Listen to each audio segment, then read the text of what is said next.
Ben Simmons was traded from Philadelphia because he ain't want to play for Philly no more to Brooklyn. Brooklyn didn't realize that he didn't really want to play. So this whole season, Ben Simmons has been suffering from mental health problems and was trying to work his way back. And then he announced himself that he was going to come back for game 4 of the playoffs. He announced this after game 2 for some reason. He's like, hey, I'm not going to be at the next game. But the game after that? Yeah. I'm going to twist my ankle for game 3. Right. What the fuck was he coughing for, nigga? We thought you about to say you had a chest cold, nigga. You fake coughing and talking about a twisted ankle, nigga. Yeah, so he was like, after game 2, Ben Simmons announced he would play game 4. All right, so Brooklyn was down 2-0 after game 2. So they down 2-0 coming home. He announced he finna play game 4. I guess he thought they was gonna win game 3, but they didn't. So Brooklyn ends up going down 3-0. And then Ben was like, you know what? Ain't no sense in me coming back for one game. So I'm not gonna play game 4 either. Remember that hurt ankle? Right. It still hurt. Carry the one. Oh, and motherfuckers have been coming at Ben Simmons' head. Like literally everybody in the media. Stephen A. Smith, Charles Barkley. Stephen A. Smith said he may be the worst pro athlete in sports history. Because nigga, do you realize how long sports has been happening? Damn.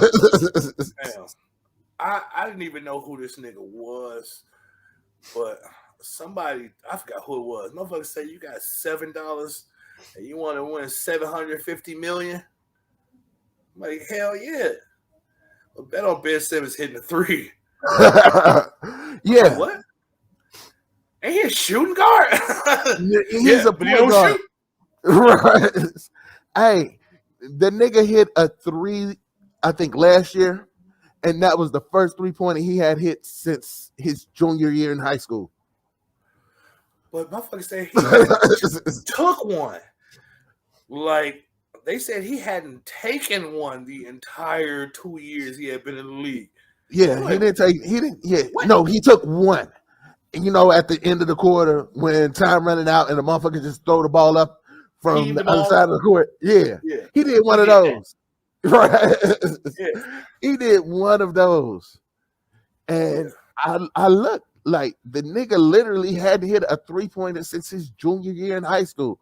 That nigga went through his senior year in high school, college, and the first 3 years in the pros without hitting the threes.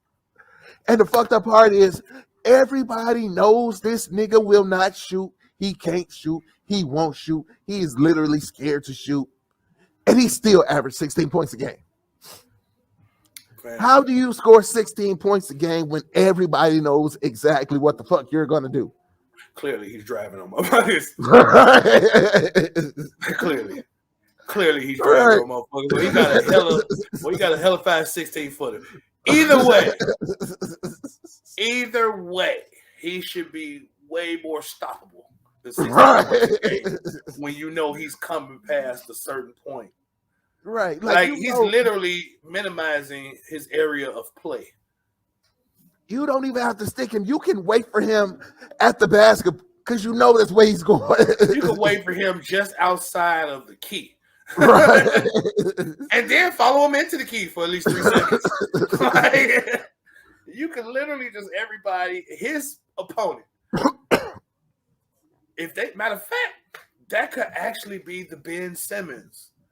Like, you just have your point guard stand under y'all basket.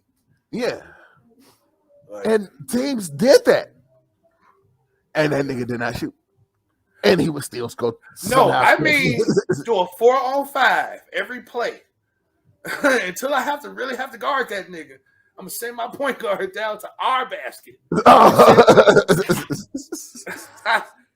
And I'm gonna let them form because he's essentially not he's essentially doubling his area of effort into a power forward center place. So pick him up. Yeah. I'm gonna stand down there. Y'all pick him up. He gonna meet you there. He's gonna meet you where you're at, and y'all stop him. But as soon as y'all stop him, throw it down. I'll be down here. I'll be right here. I'm gonna text you when he on his way. When he get there, throw it down. Right, because it's so many things we don't have to worry about the pick and roll. Like, I'm not following this cocksucker around nobody. Hell no. Because I know where he's going. Right. You can't help him. There's nothing I can do. There's no help. He's going right to the hole. He's going to the hole. What do you mean help? You knew he was going. You should be there already. Right. Help. No. All right, so this is all right, this is a clip of motherfuckers talking about Ben Simmons. All right, can we play this? Jalen's different than right, me. I feel bad for anybody who was his teammate. He quit on LSU. He quit on the Philadelphia 76ers, and now he ain't showing up for the Brooklyn Nets. We can point to all the excuses, all the rationale behind it that we want to. I do recall, despite him not playing, he still filed a grievance to collect $20 million that he has not earned. This is one of the most pathetic situations that I've ever seen in my life. He ain't going to war. He ain't going to the octagon. He's not going to the boxing ring. It's pulling teeth to get this man to play basketball. It's pathetic. It's sad. And at the end of the day, when the NBA gets in the collective bargaining table and they go after the players in terms of a pay-for-play stipulation in the collective bargaining agreement, it's going to be called the Ben Simmons rule. I ain't mad at that. I'm not mad at that point. Like, yes, he's trying to find a way to get all of his money without doing his job. Hey, this is not gonna be called the Ben Simmons rule. That shit called the fucking somebody's already did that. It's gonna be called pulling the Ben Simmons. Oh, the Gilbert Arenas. No. It's gonna be called that cocksucker got that $33 million from fucking Sony. What the fuck is his name? The gay dude with Odd Future? Frank Ocean. It's gonna be called the Frank Ocean. That's what the fuck it's gonna be called. Frank Ocean already did that shit. He already sat on the bench and collected his points. I'm gonna come and do a concert every 7 years. Good luck with getting the rest of this money back, bitch. Good luck. But yeah, how you gonna call this shit pathetic? Hey, the nigga didn't want to play, but he said, I can't play, therefore you gotta pay me. Why can't you play? Because I want to. But still, I can't. I can't play. Right. That's not pathetic. That's actually fucking genius. Brilliant.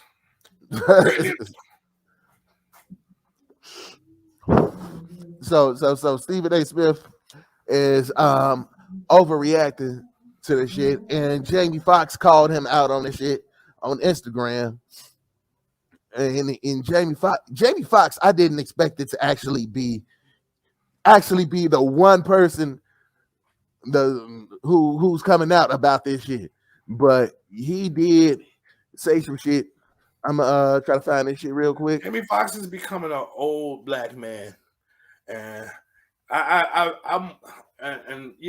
heard what he said, and I didn't hear what it was in reference to, but I heard his contempt, his white contempt in his comment. He wanted to call Stephen A. coon, but he left it alone. He called him a coon? He wanted to.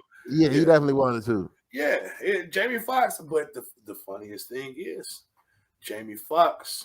He ain't got that. You say what? I don't think he got that cachet. My bad for cutting you off. He don't. That's what I'm about to say. Jamie Foxx is not that far removed from a Stephen A. Smith in context to the black diaspora. Like, he's not that far removed. He's always been a hip hop personality, but he's always been a brother man to the other man. Yeah. Like all skin folk ain't kin folk. Yeah, he's been one of those. And not even to say he's been one of those. He's just been indifferent. And that's almost as bad as one of those. Mm-hmm. All right, I'm so glad to see that he get to a point where he's kind of speaking up for us. All right. Oh. All right. All right. So I'm gonna read. See if I can make this out. This is completely unfair. Ben Simmons has a family. This man has people that love him, and this man just plays basketball.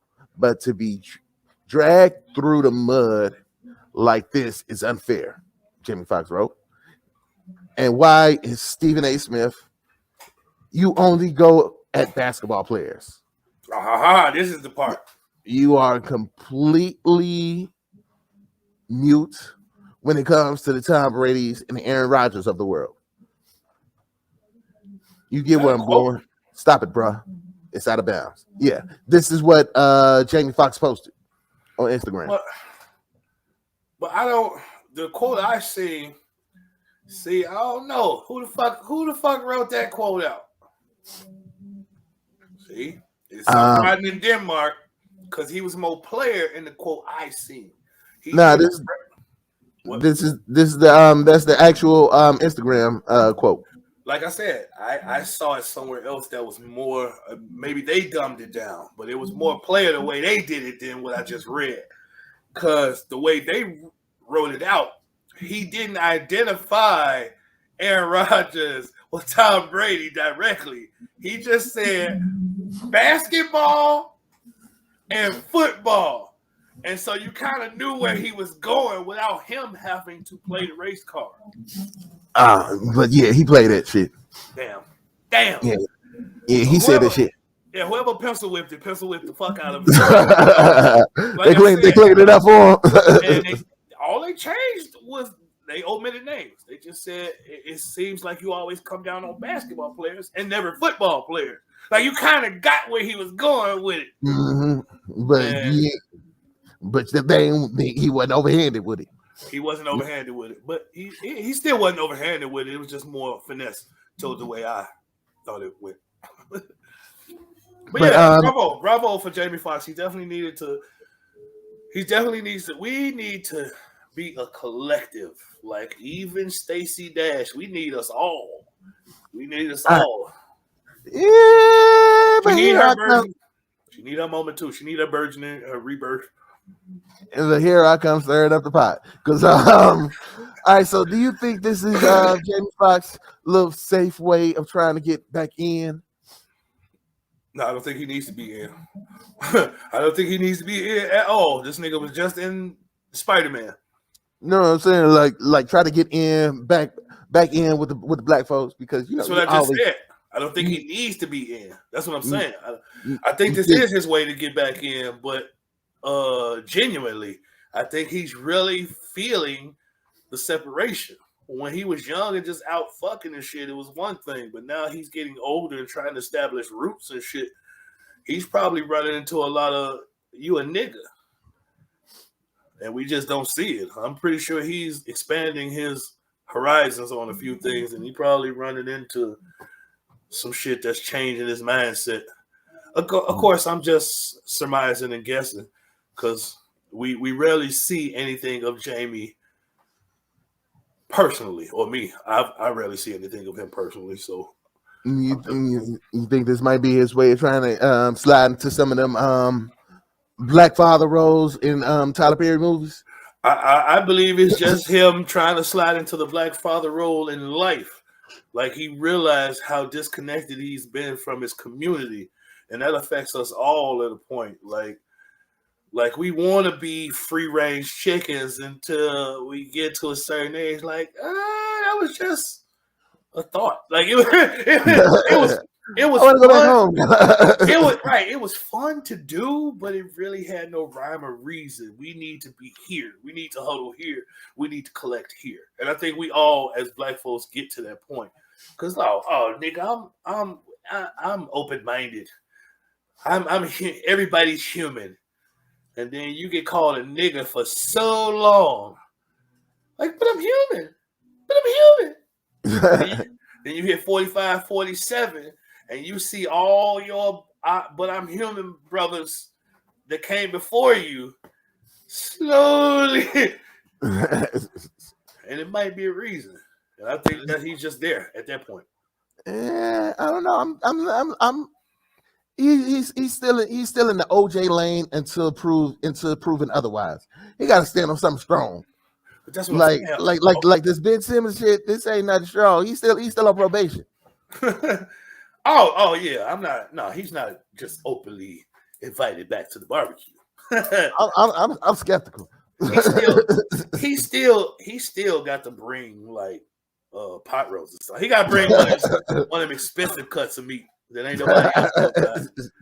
Yeah, to get back. Like he still got to bring that. You got to bring that grass-fed Agni. Yeah, Wagyu. Right. You got to bring that Wagyu, that Japanese shit. He the nigga that got to bring the tomahawk steaks. Nigga, I'm walking in with Pops. He got to bring tomahawk. I'm walking in with dollar store napkins. And the pack already open because I cuffed some, put them in my glove compartment when I got out. About this much. It's a pack about that long. Slid in the glove compartment. But see what you gotta do is when you put the pack down on the table, you gotta immediately bust it open and start stacking it. So they can't tell how much is gone. No, so they couldn't tell that it was open, period. Right. As soon as you get to the table, you break that motherfucker and start stacking piles around, ball up the bag, and take the bag. Hey, that don't look like 400. Bitch, if it's 360, right? It's 20 stacks of 20. Just take my word for it. Bitch, if it's 360, and bitch, it's 366, and you gonna count them? You gonna count them? Go on, count them. Shit. I ain't finna wait for you. I'm finna go give me a plate. I'm finna go get one of these ribs. Right. I heard some tomahawks over there. I heard some tomahawks in this motherfucker. But yeah, I'm mad skeptical of Jamie Foxx. Like, I don't think he got the pull to be called to make this call. Like I say, I just think this is the beginning. I just think this is the beginning of his awakening. See, that's your optimism in niggas. Yes, it is. And niggas have given me no reason to be optimistic. Right. And I'm the uplifting pessimist. Like, I want my black people to succeed, but I know some of you niggas is fucked up. I know some of you niggas is niggas.